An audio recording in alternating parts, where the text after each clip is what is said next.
لیکن اس نیک آدمی کی آنکھ کو اٹھانے میں بھی کامیاب نہیں ہو سکتا۔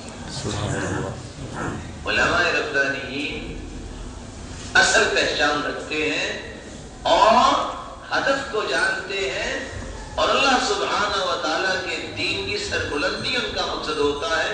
علماء سو کو یہ ہے جیسا کو کہے گا ویسے ہی فتویٰ دے دیں گے۔ اب اللہ کے رسول نے ایک بھی 20 حدیثیں قربانی کی، جانور ایسا ہو، یہ نقص نہ ہو، یہ عیب نہ ہو، اور آپ نے سارے مسائل سنے، لیکن آپ نے یہ بھی مسئلہ سنا ہے کوکڑی گل ہے يجوز ذبح الدجاجة إذا ارتفع أسعار الخروف۔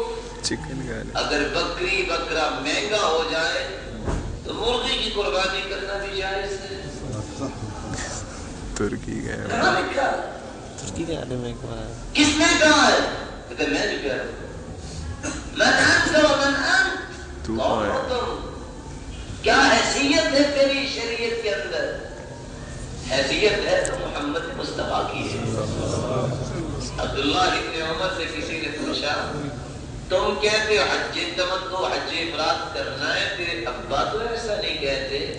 فرمایا ایتبع محمد النبی، کیا میرے باپ پہ نبوت نازل ہوئی کہ محمد مصطفیٰ پہ صلی اللہ علیہ وسلم؟ کون ہے نبی؟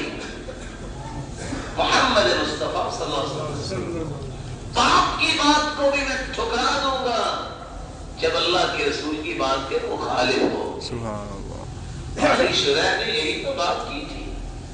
بیٹا کھانا کھاتے کہتا ہے ابا جان فلان کے ساتھ میرا مسئلہ ہے اور آپ چیف جسٹس ہیں، لین دین کا معاملہ ہے، اگر تو اس کی کچھ بنتی ہے میری طرف پیسے تو مجھے آپ بات سن کے بتا دیں، میں کو دے دلا کے فارغ کر دیتا ہوں، اگر نہیں بنتے تو مجھے بتایا، میں اس کو کہتا ہوں کیس کر لے، کر کے کھاتا ملے گا۔ کہا بیٹا اس کو کیس کر لے۔ بیٹا سمجھ گیا کہ حق نہیں بنتا، یہ میں جیت جاؤں گا، باپ میرا چیف جسٹس۔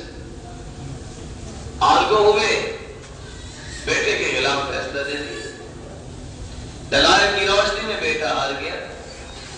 کہ ابا جان ذلیل کرنا تھا مجھے آپ نے، پہلے بتا دیتے، میں ہی برا تھا اور یہ اچھا تھا۔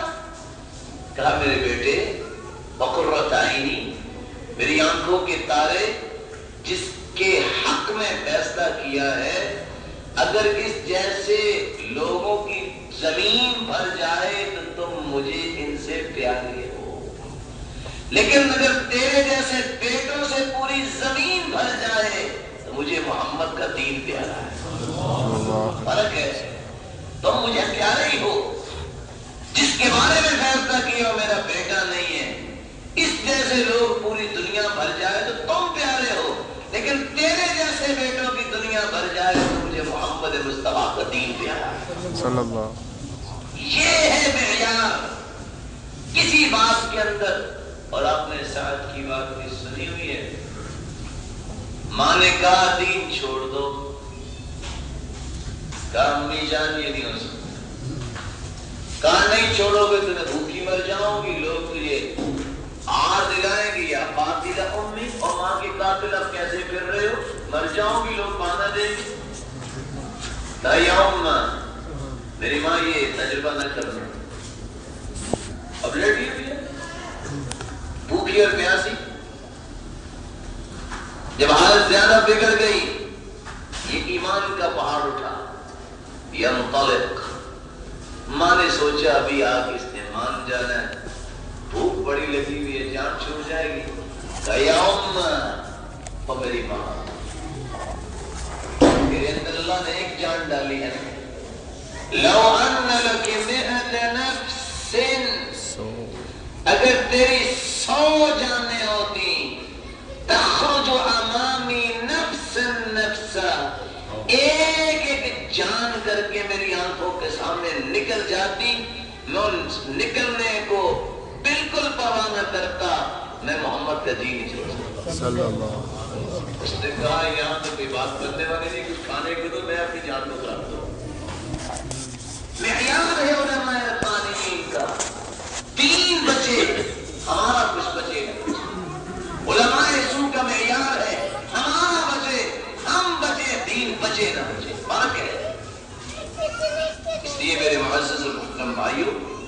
اس فرق کو ملحوظ خاطر رکھیے. دوسری علامت، علماء ربانیین یا قرآن پہ اعتماد کرتے ہیں یا حدیث پر اعتماد کرتے ہیں، اور علماء سو اپنی رائے پہ اور اپنے بڑوں کی رائے پہ اعتماد کرتے ہیں، ان کو حدیث قرآن سے کوئی غرض نہیں ہے. رسول اللہ صلی اللہ علیہ وآلہ وسلم نے فرمایا حالت یہ ہوگی لوگ دین سے اتنے دور ہو جائیں گے، یوشک احدکم ان یصلی الفجر اربعا، لوگ صبح کی 2 رکعتوں کی بجائے 4 پڑھنا شروع کر دیں گے. اور صاحب جیسے آج کہہ رہے ہیں نہیں یہ تو خالص دین کا کام کر رہے ہیں. اللہ کے رسول نے کتنی پڑھی؟ 2. لیکن وہ کتنی پڑھیں گے؟ 4. کیوں؟ قرآن حدیث سے مکلف نہیں، اپنی مرضی. اور آپ حیران ہوں گے اس وقت دنیا جو ہے وہ دین سے دور ہے علماء سو کی وجہ سے. میں صرف 2 مثالیں پیش کرتا ہوں صحیح بخاری کی، تھوڑی سی توجہ چاہوں گا. سمع بن جندب رضی اللہ تعالی عنہ سے مروی ہے صلیت وراء النبی صلی اللہ علیہ وسلم على امرأة ماتت في لباسها فقام عليها وسقاها. میں نے اللہ کے رسول صلی اللہ علیہ وسلم کے پیچھے جنازہ ایک عورت کا پڑھا جو لباس کی حالت میں فوت ہوئی تھی. فقام علیها وسقاها، اس عورت کا جنازہ پڑھاتے وقت اللہ کے رسول کھڑے ہوئے. کہاں؟ حدیث کا ترجمہ بعد میں کرتا ہوں. وسط کا کیا معنی ہے؟ درمیان. بولے درمیان. کون کون سمجھا ہے وسط کا معنی درمیان؟ ہاتھ کھڑا کرے گا. ابھی تو میں نے ترجمہ کیا نہیں، آپ کو کیسے پتہ چل گیا وسط درمیان؟ اس میں اشکال کی ضرورت ہے. فقام علیہا وسقاہا، اللہ کے رسول درمیان میں کھڑے. جیسا کہ بعض علماء کہتے ہیں اس میں راز کیا ہے؟ سنت اللہ کے رسول کی اور حکم ہے، ماننا ہی ماننا ہے. دوسرا راز یہ ہے کہ عورت کو تھوڑا سا ڈھانپ دیا جائے، اس کے پیٹ کی خد و خال واضح. مرد کا جنازہ پڑھا جائے تو منہ کے سامنے، چہرے کے سامنے کھڑے ہوتے ہیں. صحیح بخاری پڑھانے والا وہ شخص دنیا سے جا چکا ہے، پورے ہندوستان میں شیخ الحدیث کہلوانے والا. جب یہ حدیث میں پہنچے نا کتاب الجنائز پہ، پڑھا صحیح بخاری میں، کہا مرد ہو یا عورت چہرے کے سامنے کھڑے ہو کے جنازہ پڑھائیں گے. کہا یا شیخ وسطہا، وسط کا کیا معنی ہے؟ کہا خاموش رہو، تمہیں سمجھ نہیں آئی. ایک طالب علم ہے، اس کو مطمئن کرنا تو ذمہ داری ہے. کہا وسطہا، وسط کا کیا معنی ہے؟ کہا کل پوچھنا. جب علماء ربانیین ہوں تو کہتے ہیں مجھے پتہ نہیں ہے. علماء سو نے اب کیا کرنا تھا کہ میرا مسلک کیا ہے، میرا مذہب کیا ہے. اگر میں نے وسط کا ترجمہ درمیان کر دیا میرا مسلک کہاں جائے گا، میرا مذہب کہاں جائے گا. اور پھر جواب کیا دیا؟ واللہ عار ثم عار، اتنی بڑی عار اور عیب دین میں. آگے کہتے ہیں کون سا وسط کا معنی پوچھنے والا؟ جی استاد محترم میں تھا. ہاتھ کھڑے کرو، ہاتھ کھڑے کروا دیے. آپ بتاؤ وسط کہاں ہے؟ ہاتھ کھڑے کروائے اور وسط کیا تلاش کیا؟ اللہ کی قسم اس بات پہ غور کرو، کبھی کسی شخص نے مردے کے بھی ہاتھ کھڑے کروائے؟ جنازہ مردے کا ہوتا ہے. اپنے مسلک کو ثابت کرنے کے لیے، صحیح بخاری کی حدیث کو مسح کرنے کے لیے کیا کہہ رہے ہیں؟ ہاتھ کھڑے کرو. اب بتاؤ وسط کہاں ہے؟ کبھی کسی نے مردے کے ہاتھ کھڑے کروائے ہیں؟ علماء سو انہوں نے دین میں بگاڑ پیدا کیا اور آج ہمیں سمجھ نہیں آتی کہ کس کی بات مانے. سمجھ آنی چاہیے. جو قرآن دکھا دے، جو حدیث دکھا دے، وہ علماء ربانیین جو قصے کہانی اور اپنی رائے کو ہی فروغ دیتے ہیں وہ علماء سو ہوا کرتے ہیں۔ دوسری بات صحیح بخاری میں، اور امام بخاری نے باب بھی یہ باندھا ہے، باب این یقوم من المرأة او الرجل، باب یہ باندھا ہے کہ مرد یا عورت کا جنازہ پڑھاتے وقت امام کھڑا کہاں، اسی باب کو پڑھا رہے ہیں، اسی حدیث کو سمجھا رہے ہیں، لیکن چونکہ ڈائریکشن درست نہیں ہے، قبلہ درست نہیں ہے، علماء ربانیین کمپارٹمنٹ کی طرف دائیں ہو یا بائیں ہو گھوم کے آتے ہیں تو قبلہ کی طرف ہی آتے ہیں۔ قرآن یہ کہتا ہے، حدیث یہ کہتی ہے، مجھے کسی اور سے کوئی غلط نہیں۔ دوسری مثال، ایسی مثال ہے، ذرا سیدھے تھام کے بیٹھیے گا، بڑے نعرے ہم لگاتے ہیں کہ سنت کا مذاق نہیں ہونا چاہیے اور حرمت رسول اس کے ہم سب اہتمام کرنے والے ہیں۔ رسول اللہ صلی اللہ علیہ وسلم کے صحابہ جیسا تو پاک باز آیا ہے؟ جواب دیجیے، ان جیسا خشوع کسی کا ہے؟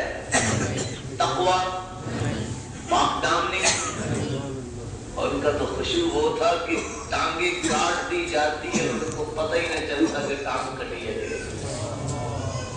اور وہ بن زبیر نے کس طرح پڑھی ہے، ناسور نکلا ہے پاؤں میں، ڈاکٹر طبیب کہتے ہیں پاؤں کاٹ دیا جائے ورنہ پوری ٹانگ کاٹنی پڑے گی۔ کہا تکلیف بہت ہوگی، ہاں ایک علاج ہے، میں نماز پڑھتا ہوں تم آپریٹ کر لو۔ کیا ہوا؟ چھری کے ساتھ گوشت کاٹا گیا۔ ابن حجر لکھتے ہیں اور پھر آری کے ساتھ ہڈی کاٹی گئی۔ صرف سنو نہیں، ایک لمحے کے لیے سوچو بھی اگر یہ کٹ رہا ہوگا تو تکلیف کتنی ہوگی۔ نماز سے فارغ ہوئے ہیں، اس وقت جا کے تکلیف کا احساس ہوا، کہتے اللہم لک الحمد حتی ترضی، اللہ جب تک تو راضی نہ ہو جائے تیری تعریف۔ اور پھر اس وقت علاج کا طریقہ تھا اسی ٹانگ کو تپتے ہوئے تیل میں ڈال دیے اور بے ہوش ہو جائے۔ ہوش میں آئے تو کہتے ہیں اللہم لک الحمد اذا رضیت، اللہ تو راضی ہو بھی جائے تو پھر بھی تیری تعریف۔ ساتھیوں نے کہا کہ بیٹا تم ساتھ لے کے آئے تھے شام کی طرف، وہ غم برداشت نہیں کر سکا، فوت ہو گیا۔ اللہم لک الحمد بعد الرضا، تیری رضا کے بعد بھی اللہ نے تیری تعریف کی۔ صحیح بخاری کی روایت 1044 نمبر، اور جو میں نے پہلی روایت بیان کی ہے وہ 1331 اور 32 نمبر، ذرا خود بھی کھول کے پڑھ لیجیے تاکہ اندازہ ہو جائے کہ دین کو بگاڑا کیسے جا رہا ہے۔ روایت کیا ہے؟ رسول اللہ صلی اللہ علیہ وسلم کے زمانے میں سورج گہر لگا، خسفت الشمس علی عهد رسول اللہ صلی اللہ علیہ وسلم، فی عہد رسول اللہ صلی اللہ علیہ وسلم، سورج کا نور ختم ہو گیا۔ فصلى رسول اللہ صلی اللہ علیہ وسلم بالناس، اللہ کے رسول نے لوگوں کو نماز پڑھائی۔ فأطال القیام، لمبا قیام کیا۔ ثم رکع، پھر رکوع کیا۔ فأطال الرکوع، پھر رکوع لمبا کیا۔ ثم قام، پھر کھڑے ہوئے۔ فأطال القیام، پھر لمبا قیام کیا۔ وهو دون القیام الاول، وہ پہلے قیام سے تھوڑا سا چھوٹا تھا۔ ثم رکع، پھر رکوع کیا۔ فأطال الرکوع، پھر رکوع لمبا کیا۔